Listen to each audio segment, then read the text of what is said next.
आज से 6 करोड़ साल पहले जब डायनासोरों का अंत हो चुका था, धरती पर एक ऐसा खालीपन आया जिसे भरने के लिए प्रकृति ने एक राक्षस को जन्म दिया।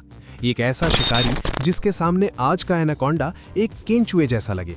ये कोई कहानी नहीं है, ये हकीकत है उस जीव की जिसने धरती को हिलाकर रख दिया था, टाइटैनोबोआ। जरा सोचिए, एक ऐसा सांप जो 50 फीट लंबा हो, जिसकी मोटाई एक इंसान के सीने से भी ज्यादा हो। टाइटैनोबोआ सिर्फ एक सांप नहीं था, वो एक टन से भी ज्यादा वजन का मांस और हड्डियों का बना एक जिंदा टैंक था। जब ये चलता था तो जमीन नहीं बल्कि जंगल के पेड़ कांपते थे। इसके जबड़े 180 डिग्री तक खुल सकते थे। इसका मतलब है कि ये एक पूरे आदि मानव को तो क्या, एक विशालकाय प्रागैतिहासिक मगरमच्छ को भी साबुत निगल सकता था।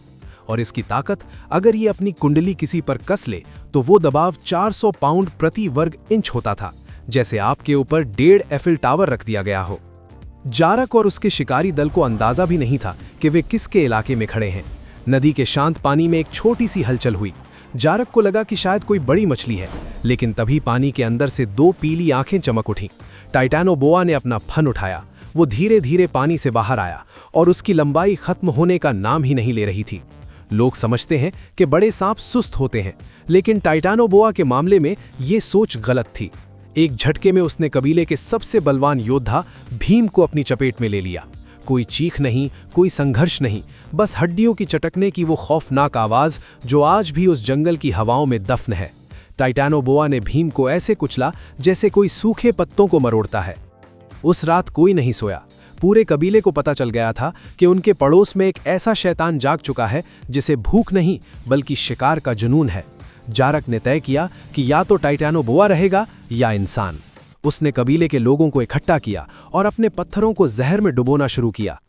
टाइटैनोबोआ अपनी भारी देह के साथ रेंगता हुआ आ रहा था। उसके शरीर के घिसने की आवाज ऐसी थी जैसे कोई भारी जंजीर खिंच रही हो। जारक ने उसे उस जगह खींच लिया जहां की जमीन खोखली थी। जैसे ही टाइटैनोबोआ का भारी वजन उस पर पड़ा, जमीन धंस गई और वो दैत्य नुकीले पत्थरों और भालों के बीच जा गिरा। लेकिन टाइटैनोबोआ इतनी आसानी से हार मानने वाला नहीं था। उसने अपनी पूंछ के एक वार से पास के 3 पेड़ों को उखाड़ दिया। अब शुरू हुआ था असली महासंग्राम। एक तरफ धरती का सबसे बड़ा शिकारी और दूसरी तरफ धरती का सबसे समझदार जीव। गड्ढे में गिरने के बावजूद टाइटैनोबोआ हारा नहीं था। उसकी आंखों में अब केवल शिकार की भूख नहीं बल्कि प्रतिशोध की आग थी। उसने अपने शरीर की मांसपेशियों को सिकोड़ा और एक स्प्रिंग की तरह उछलकर गड्ढे से बाहर निकलने की कोशिश की। आदि मानवों ने देखा कि जिस मिट्टी को वे मजबूत समझ रहे थे वो उस दैत्य के वजन से ढह रही थी। सैकड़ों जहरीले तीर और पत्थर उस पर बरसे, लेकिन उसकी चमड़ी किसी बख्तरबंद गाड़ी जैसी थी। टाइटैनोबोआ ने अपनी विशाल पूंछ से एक वार किया और पूरा मचान जिस पर शिकारी खड़े थे ताश के पत्तों की तरह बिखर गया। 3 शिकारी सीधे उस दैत्य के मुंह के सामने जा गिरे। मंजर खौफनाक था। उस रात प्रकृति भी रो रही थी। टाइटैनोबोआ ने कबीले का पीछा नहीं छोड़ा था। वो गुफा के बाहर धीरे धीरे चक्कर लगा रहा था। उसकी रगड़ने की आवाज गुफा की पत्थर की दीवारों के पार भी सुनाई दे रही थी। वो इंसानों को थका देना चाहता था। अचानक गुफा की छत से धूल गिरने लगी।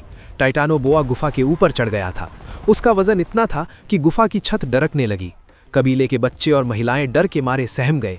तभी टाइटैनोबोआ ने अपना सिर गुफा के तंग प्रवेश द्वार के अंदर घुसाया। उसकी 2 पीली आंखें अंधेरे में चमक रही थीं। ये करो या मरो की स्थिति थी। जारक ने आग सुलगाई। देखते ही देखते गुफा का द्वार आग की लपटों से घिर गया। सांप, जो ठंगे खून वाले जीव होते हैं, वे अत्यधिक गर्मी बर्दाश्त नहीं कर सकते। टाइटैनोबोआ पीछे हटा, लेकिन उसने हार नहीं मानी। वो पास की नदी में गया और अपने शरीर को ठंडा करके वापस हमले के लिए तैयार होने लगा। वो बार बार आएगा। हमें उसे उस जगह ले जाना होगा जहां वो अपनी फुर्ती का इस्तेमाल न कर सके, ऊंचे पहाड़ों के संकरे रास्तों पर। टाइटैनोबोआ पहाड़ पर चढ़ने लगा। यहां उसकी विशाल देह उसके लिए दुश्मन बन गई। वो मुड़ नहीं पा रहा था। जारक पहाड़ की चोटी पर खड़ा था जहां उसके कबीले ने विशाल पत्थरों को रस्सियों से बांध कर रखा था।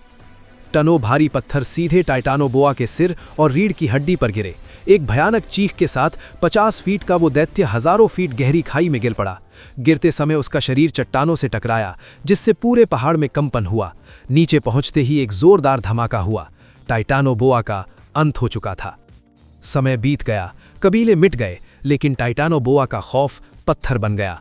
2009 में जब वैज्ञानिकों ने इसके अवशेष मिले तो दुनिया दंग रह गई। ये सिर्फ एक सांप नहीं था, ये उस समय का गवाह था जब धरती पर राक्षसों का राज था। इंसानों ने उस युग में भी जीत हासिल की थी। आज जो हम हैं वो हमारे पूर्वजों के उसी साहस का परिणाम है जिन्होंने टाइटानोबोआ जैसे काल का सामना किया था।